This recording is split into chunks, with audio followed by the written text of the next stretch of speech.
Mary Louise has a website which she calls Lovely Light Living.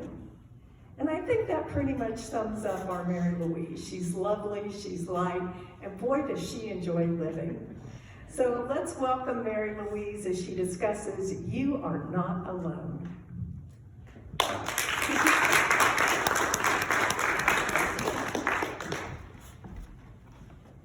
Thank you, everybody. That was a very nice introduction. Today, well, hello, I see all kinds of friends out there. Thank you.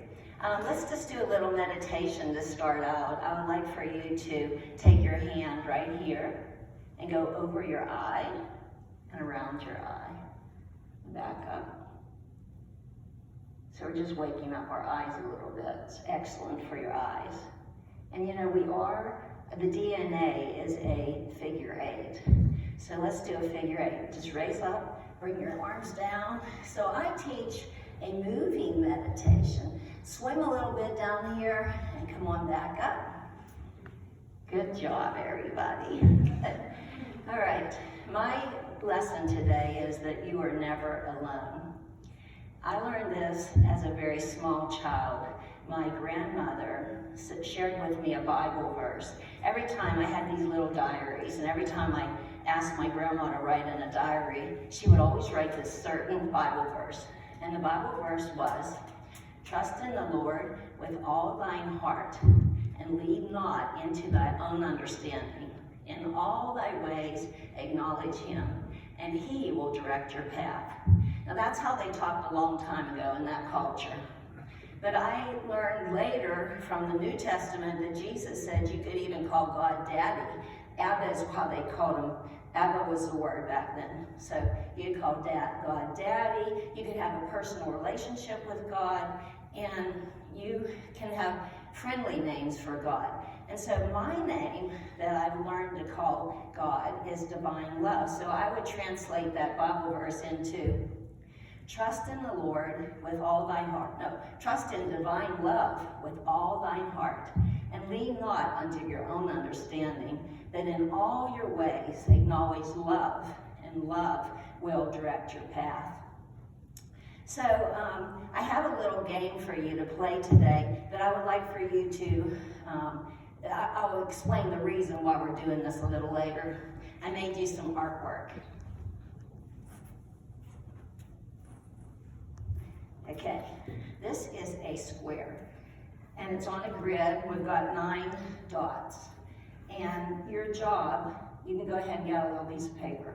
Your job is to connect the dots with 4 lines. You're not allowed to lift your pen off of the paper. All the lines have to be straight. So some ways we could think about this is, we could do 1, 2, 3, 4, but then we have a dot in the middle that we forgot. Or we could go 1, 2, 3, 4, but we forgot that dot. So I'm going to give you a little moment to think about this, because as you can see with your conscious brain, you just can't really figure it out. So I brought this little stool for me to sit on. We'll come right back down to where you all are. And you know, a long time ago, you would see pictures of people praying. They would be like this, praying. Now we know that there is the third eye point right here. So you could just touch that point. You know, like what we would do nowadays is maybe touch that point and just try to think. Let your consciousness go and try to get beyond your consciousness, get outside the box, and try to think about how could I solve this problem of 4 lines, 4 straight lines, and ask God if he has any ideas, how could we do this? So just breathe, try to calm yourself down, don't try to perform or make it too hard on yourself. You're just going to try to think, could I get outside the box? Good. So I'm going to show you the answer to the question. I drew you another picture. Here it is. Here's your box. And consciously, we think only of this box. Everybody saw a box when you saw the 9 dots. We didn't think about how we really have all this outside the box.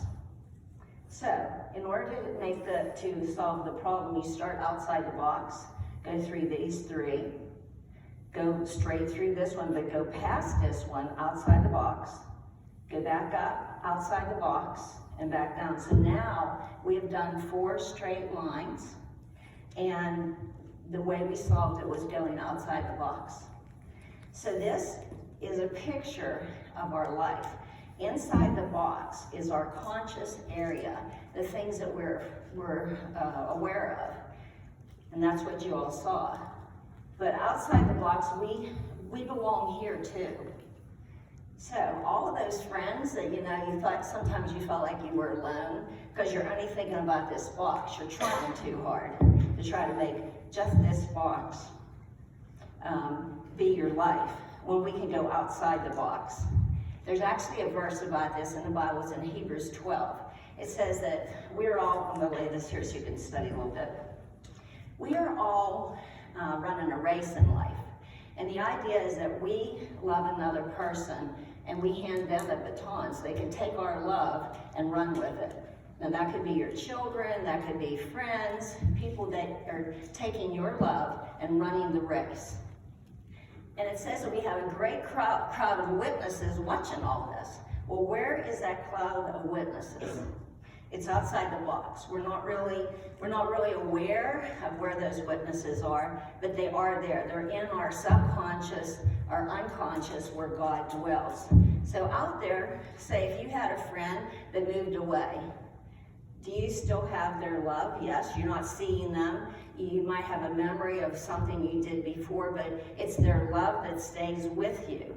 It's the way they taught you how to love is how you're loving other people. Because we learn this. We even learn it by bad examples.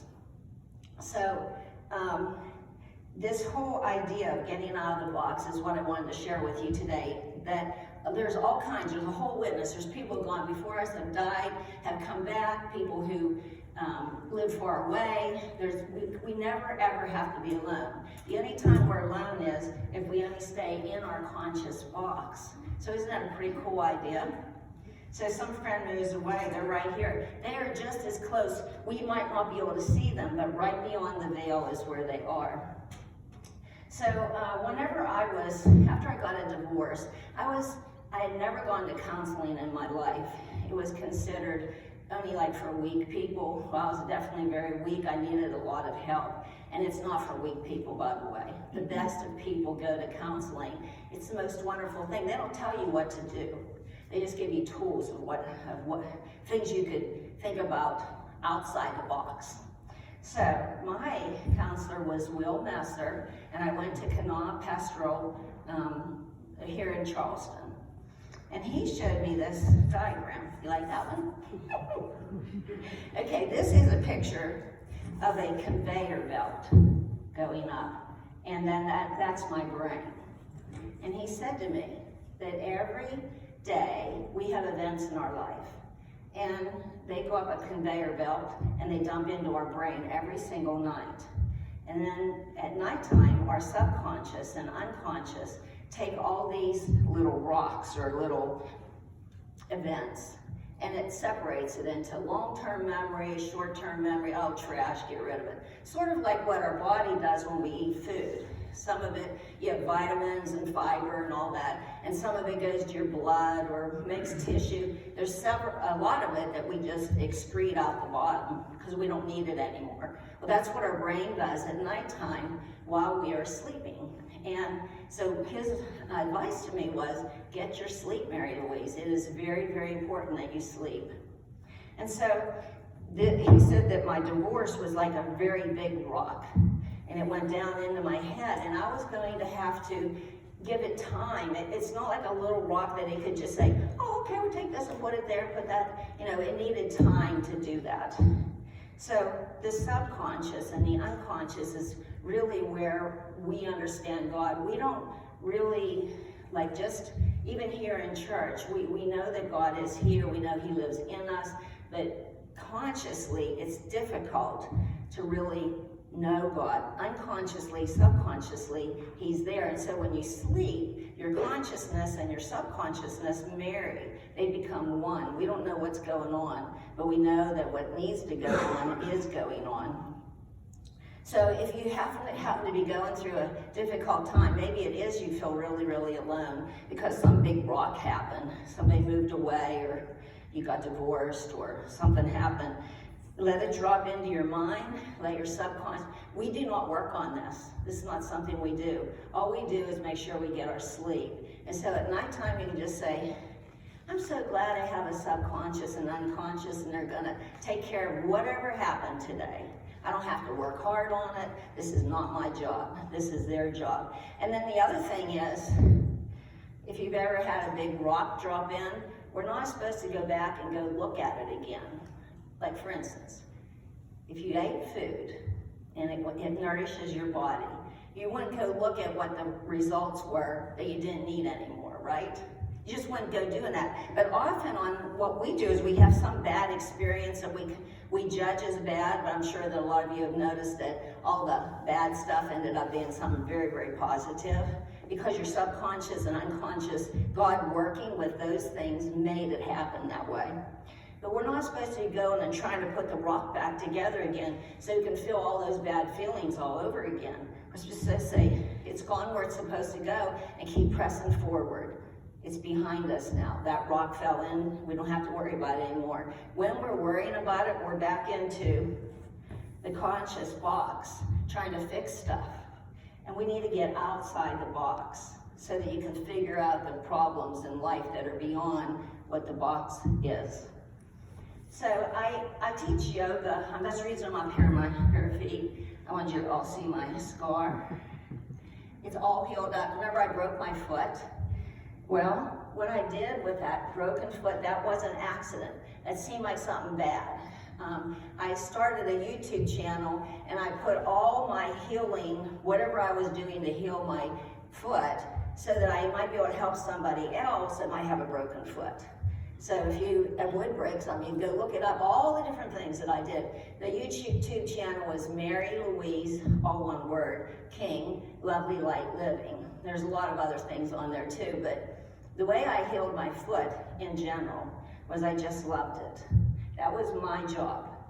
The rest of my body, which would be my subconscious, my unconscious, it did all the work. It healed it.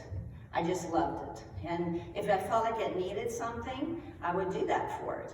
But mainly I just sort of put love down into my foot. Do you know what? I can, look. I can do anything with my foot. It's like it never even happened. There is a plate in there and 5 screws.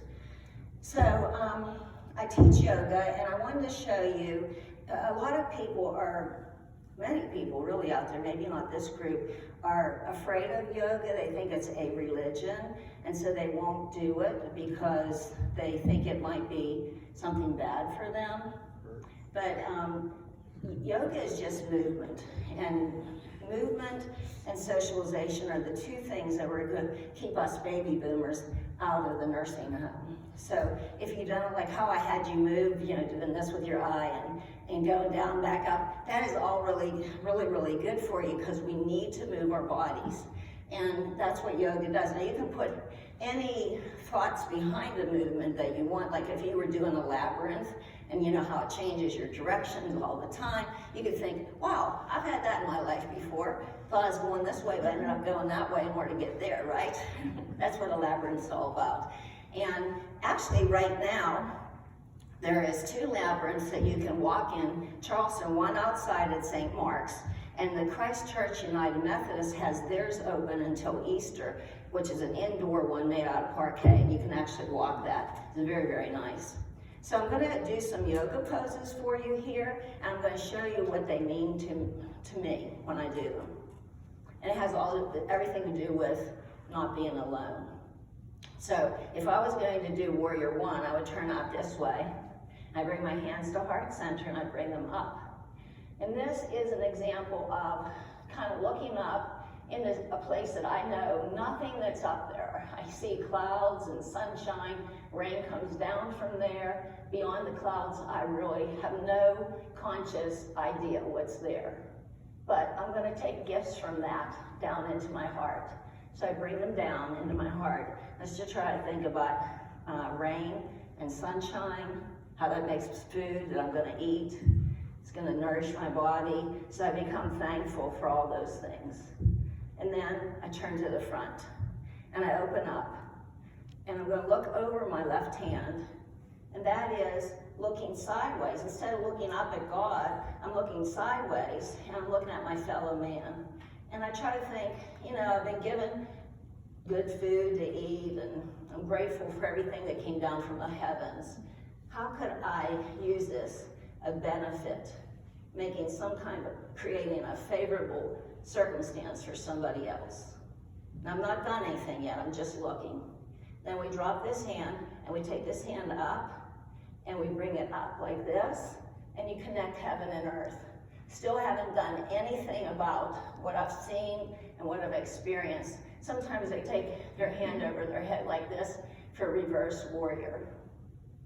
Okay, and then from here, we come back up and we stretch heaven and earth, just a time of connecting the two. Then my left elbow comes down. I can either go here or elbow on, but I'll just do it this way and reach out. Now, this is all the possibilities.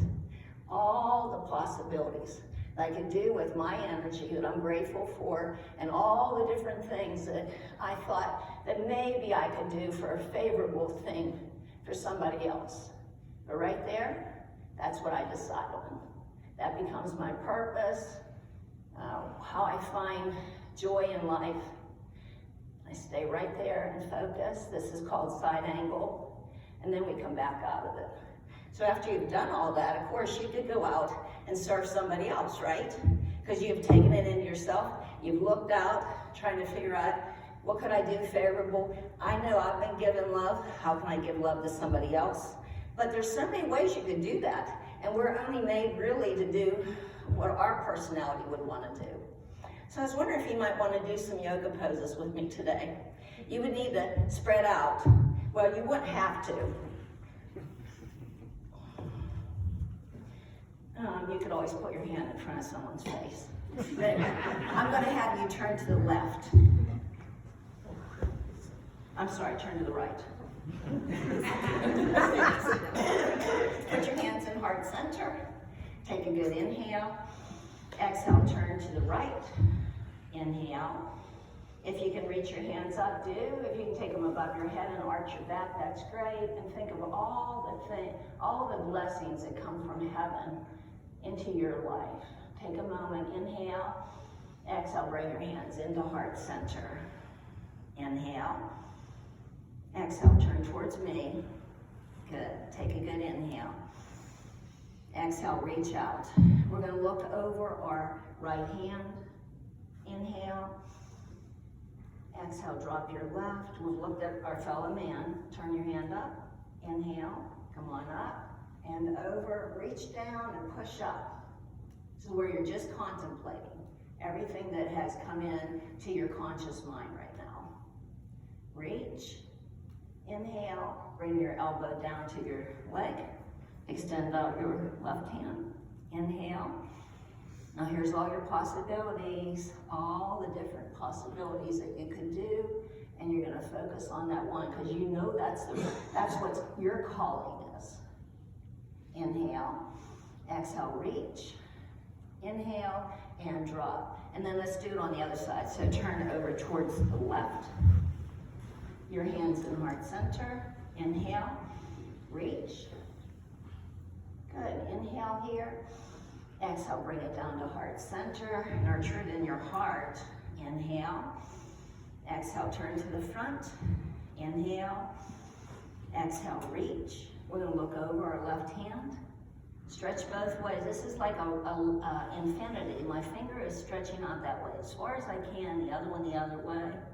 Inhale. Exhale, drop your right. Turn your left up. Inhale here. Exhale, come on up. Oh, reach heaven and earth. You can push down on the seat a little bit. Take it over. Inhale. Exhale, reach. Good, and then bring your elbow down. Reach out. Inhale.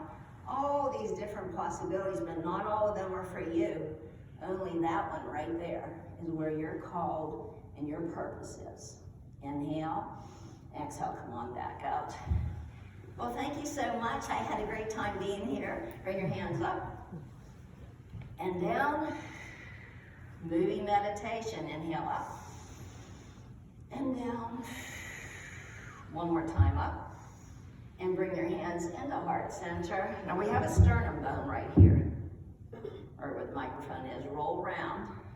And when we do that and go the other way, we're producing a hormone called oxytocin. It is your bonding hormone. So we're bonding to each other just by pressing right on that sternum. And namaste, which means I honor the life within you. Thank you.